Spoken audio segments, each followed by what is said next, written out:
Os líderes dos dois principais países do mundo se reuniram na Coreia esta semana e todos estão se perguntando o mesmo. Qual lado saiu mais fortalecido? Donald Trump foi rápido em chamar as conversas de uma vitória para os Estados Unidos, declarando vitória, porque a China agora vai voltar a comprar soja novamente e eles vão remover certas restrições comerciais. Mesmo sob análise simples, o acordo na Coreia dificilmente é uma vitória americana. Como muitos veículos de comunicação ocidentais destacaram, Trump só reverte o dano causado por sua própria guerra comercial.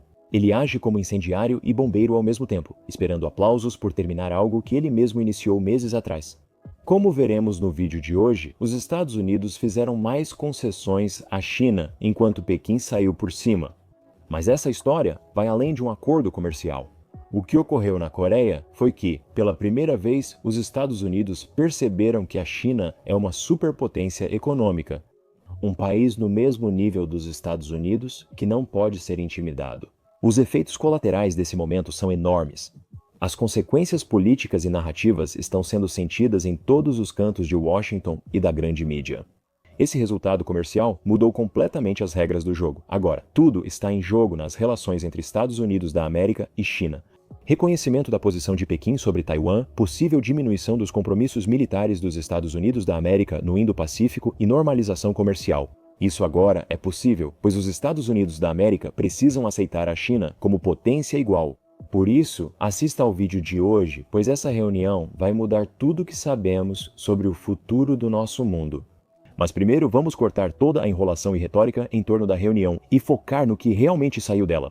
A Bloomberg mostrou os ganhadores e perdedores da trégua tarifária entre Trump e Xi, com economistas avaliando as concessões de ambos. Do lado dos Estados Unidos da América, várias ações claras se destacam.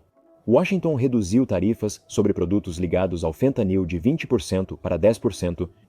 Os Estados Unidos da América suspenderam a expansão de 50% da lista de entidades, que recentemente aumentou o número de empresas chinesas sob sanções comerciais.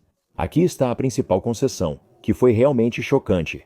Trump concordou em recuar da ameaça de impor 100% e agora vai tarifar a China em apenas 10% pelos próximos 12 meses. Sinceramente, não acreditei quando soube disso, pois mostra como o governo dos Estados Unidos da América tem pouca estratégia nessa guerra tarifária global. Perdemos 6 meses de comércio global apenas para dar uma volta completa e voltar à mesma tarifa.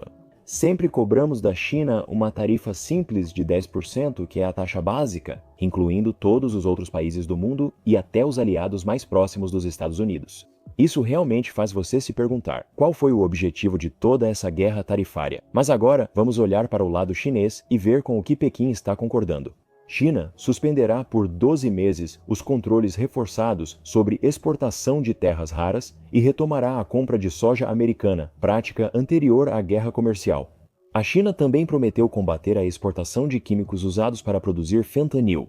Além disso, as concessões restantes da China foram vagas, com declarações amplas sobre cooperação energética e um compromisso geral de buscar solução para o TikTok. No final, o economista da Bloomberg concluiu: de qualquer forma, a China sai na frente, cedendo menos que os Estados Unidos. Acredito que os falcões em Washington apoiariam essa visão, mas algo notável ocorreu após o acordo comercial na Coreia. Em vez de tratar isso como mais uma batalha em uma guerra maior, com a China como adversária eterna, Trump apresentou a reunião como uma aceitação da China como um igual e deu ao país um nível de respeito. Isso nunca havia sido dado antes. Isso foi solidificado na postagem de Trump na Truth Social após a reunião, quando ele declarou: "Minha reunião do G2 com o presidente Xi da China foi ótima para ambos os nossos países. Esta reunião trará paz e sucesso duradouros. Deus abençoe China, Estados Unidos da América e todos. Essa declaração é monumental e explicarei seu impacto no futuro do mundo." Até Donald Trump, o homem mais poderoso do mundo, agora vê que trabalhar com a China é o único caminho. Com esse tweet, Trump admitiu oficialmente que o momento unipolar dos Estados Unidos como única superpotência chegou ao fim, e que, daqui para frente, agora vivemos em um mundo multipolar com as duas superpotências, os Estados Unidos e a China. Essa declaração traz também outra mensagem sutil, mas importante. Pense em quem ficou de fora dessa declaração de Trump ao se referir à China e aos Estados Unidos da América como o G2. Isso é basicamente um tapa na cara das outras potências ocidentais do G7 Quem. Trump está literalmente dizendo aqui que ele os considera menos poderosos e importantes do que seu novo parceiro na China. Apesar de todas as suas políticas erráticas, Trump tem sido incrivelmente consistente em seu desrespeito e desprezo por seus aliados europeus. Isso apesar do fato de que quase todos eles se esforçaram ao máximo para agradar Trump, destacando a necessidade e o desespero por uma política externa europeia independente. O único país asiático no G7 é o Japão, e o governo japonês já se alinhou aos Estados Unidos. Até o novo premier japonês Takashi Sani se reuniu com Xi e concordou em buscar relações estáveis com Pequim. Isso surpreendeu muitos, pois o primeiro-ministro antes era visto como linha dura com a China. Sua mudança repentina teria apoio de Washington, pois a política japonesa é amplamente controlada pelos Estados Unidos da América. Em outra reviravolta chocante, toda essa narrativa de nova aceitação da China como um igual foi completamente adotada pela grande mídia ocidental. As manchetes mostram, a CNN diz que, qualquer que seja o resultado, o encontro entre Xi Jinping e Donald Trump já é uma vitória para a China. O Financial Times admitiu que a China surgiu como um rival de igual para igual na cúpula, e o The Guardian afirmou que os Estados Unidos descobriram que valentões também podem ser intimidados de volta. Acompanho as relações Estados Unidos da América, China há quase 20 anos e nunca vi a China receber uma cobertura tão positiva quanto agora. E isso não é só um palpite meu também.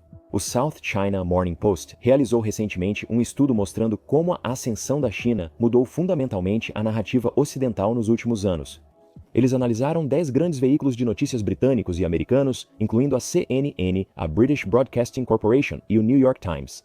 Quase 70% das matérias sobre economia, tecnologia ou meio ambiente da China em 2019 nesses veículos tinham abordagem negativa. Em 2025, 6 anos depois, matérias negativas caíram para 40%. Além de maior cobertura neutra nas categorias, houve destaque positivo para a economia.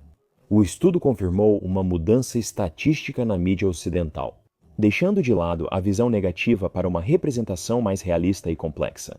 As conquistas econômicas da China são amplamente reconhecidas, tornando essencial que a mídia mude sua narrativa para aceitar esse status.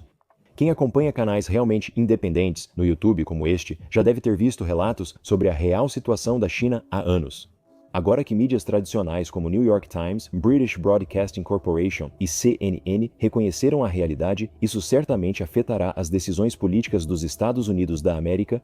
O principal motivo pelo qual toda essa guerra comercial começou em primeiro lugar foi resultado direto do mal-entendido da administração Trump. Políticos como Marco Rubio, Tom Cotton e Rick Scott têm sido alguns dos mais agressivos críticos da China, desesperadamente tentando convencer sua base Make America Great Again de que a China, e não, o caos e a instabilidade da democracia dos Estados Unidos da América ameaçam o futuro do país. Essa falsa crença sobre a China chegou ao governo Trump com o secretário de Comércio dos Estados Unidos da América, Howard Lutnick, sem compreender o real poder de influência chinês. O governo dos Estados Unidos da América tinha uma crença cega em sua própria propaganda de que a China precisava dos Estados Unidos e não o contrário. Com o fim da ilusão, surgem novas possibilidades na política externa entre os países. Isso seria impensável há apenas alguns anos. Até os think tanks de política externa mais belicistas aceitaram, a contragosto, a necessidade de coexistência pacífica com essas duas superpotências. Um artigo recente na Foreign Affairs mostra que Washington começa a ver possível uma relação normal entre Estados Unidos da América e China. Como superar a competição estratégica, com os Estados Unidos da América deixando de ser a única superpotência global. Agora, ambos os países são liderados por ideologias nacionalistas, o Make America Great Again de Trump e a grande rejuvenescência da nação chinesa de Xi. Essas agendas nacionalistas não precisam conflitar. Na verdade, ambas as nações poderiam apoiar o crescimento uma da outra ou, pelo menos, não atrapalhar o caminho uma da outra. Economicamente, ambas as nações poderiam estabelecer áreas bem definidas de cooperação, ao mesmo tempo em que preservam limites claros de independência. Os investimentos focariam em setores que ambos os países veem como benéficos para ambos. Essa abordagem faria ambos sentirem que ganham na relação econômica, sem vantagem excessiva de um lado. Sobre Taiwan, essa visão propõe reduzir tensões por meios diplomáticos. Os Estados Unidos podem rever sua posição sobre a independência de Taiwan e Pequim pode diminuir sua postura militar. Isso abriria caminho para uma reunificação pacífica, alinhando-se à visão de Donald Trump de fazer acordos e ser reconhecido como presidente da paz. Essa nova visão revolucionária para o relacionamento pode muito bem ser o futuro mais realista entre os dois países.